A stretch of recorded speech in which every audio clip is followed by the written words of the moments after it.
Republicans passed what is called the National Defense Authorization Act. You might have heard it, the acronym NDAA. What it is every year, the Congress has to pass essentially the budget for the military. It's a yearly bill that gives the budget for the national defense. This year, it was for $886 billion. Really big. It's a big bill. And usually it tends to be pretty bipartisan. It's just for kind of normal spending things. But this one was very different and different in a very positive way, in my opinion. I'm very happy about this. I've been talking about how McCarthy has been doing a fantastic job as speaker. And I'm not exactly sure. I know that there are people, it wasn't necessarily him doing a lot of the negotiating, at least not on the face. It was individual senators, or excuse me, congressmen that were amending the bill. But regardless of how it got done, the Republicans were very unified, except for four, in this bill and did a very good job. I want to talk really quick about the title sponsor of this show, which is, of course, Gulag America. Now, why have you not gotten a shirt or a sweatshirt from Gulag America? I know it's hot right now. You can get a short sleeve shirt, but sweater weather is going to be coming real quick. At least this last winter was very long. So if you're wanting to be warm again this winter, check out Gulag America. Their sweatshirts are incredible. After they wash, their sweatshirts are just as good as they were before. If you use my code JoshCar10, you will get 10% off at Gulag America. Again, that is JoshCar10 for 10% off at Gulag America. Patriotic clothing for the best patriots. So just prefacing it with this, it was passed 219 congressmen to 210, sorry. There were four congressmen that were Democrats that voted for it and four Republicans that voted against it.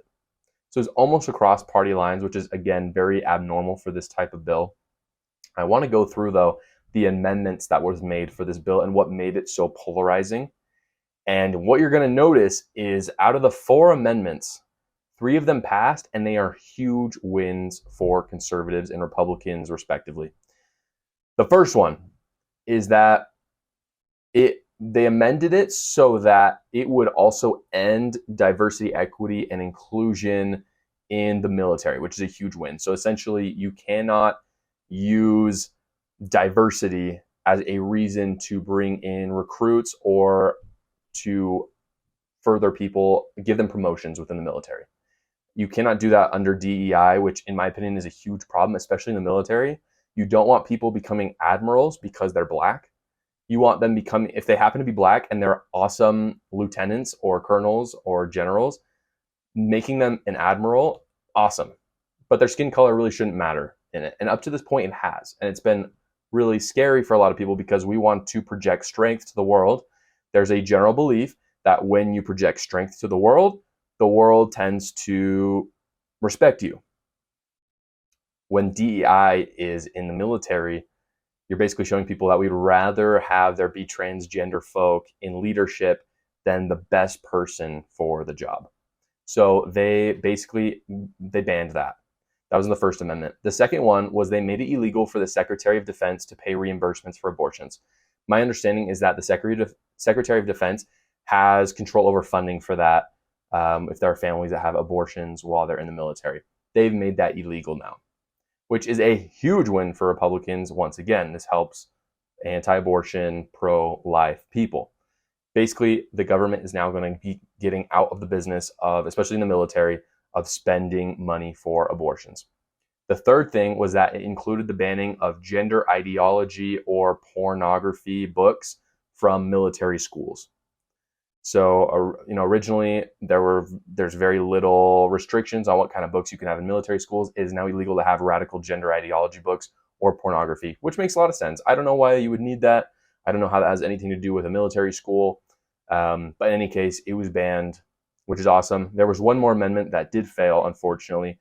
This failed, I believe it was like not even close. Yeah, it was 147 to 276. So there was about 1/3 of congressmen who voted for it. But this amendment was made by Marjorie Taylor Greene to suspend the sending of cluster bombs to Ukraine, and that failed, as I said. So overall, Republicans, huge win. And what's really interesting is that Republicans have always been good at getting spending through for the military. That's always been a strength of Republicans. It's been something that they have That's kind of been their issue. They make sure the military is strong, and they've always succeeded at that, at least for a very long time. $887 billion is a lot of money. But what's really interesting is you're seeing Republicans finally taking these social issues and integrating it into their policy. And it's really fantastic. The fact that they were able to get this through is really amazing. Not only were they able to get military budget spending in a good place so that we're strong in a foreign way, but they were also able to make domestic improvements through social policy like abortion and gender ideology. So this is a huge win. I frankly can't believe that they were able to get this through. But the fact that they were spells, it gives me a lot of optimism for what Republicans are able to do. And again, I think this is important in looking at voting patterns for 2024, thinking about how we may now have a Republican majority with a Speaker of the House that is able to get social policy done in a way that Republicans just weren't able to do before. Again, this is why I love McCarthy. Like, as a person, not my favorite person. As like a speaker, he does okay. He does attack the media when they're dumb, and I appreciate that. And he attacks Democrats when they're dumb, so I appreciate that. As a person, like, he's just not my favorite person, but he gets the job done, and I don't need to like my politicians. I can just look at, are they getting the job done? And if they are, I'll keep them in office. It's really that simple. But I think the end part of this bill is really what teaches us where politics are at in the country, especially the Republican Party. The Ukraine bill did not pass.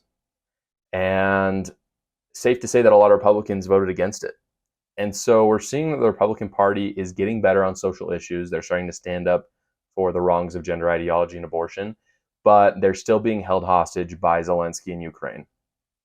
They're still, and still 147 congressmen, I'm not saying it's a whole party, but like half of the party is still being held hostage by this idea that we need to send cluster bombs to Ukraine instead of securing our own border, that's a larger priority. And so I think that is also very important. It's becoming less and less popular to support Ukraine, but we're not quite there with Republicans yet. I think that's important. I think everyone should be writing to their congressman if they were one of the people who oppose this amendment and just simply ask them why they're sending cluster bombs to Ukraine and what's going on with that. Again, it's important to actually look at what is being done, not just the anecdotal feelings around elections. These things really do matter.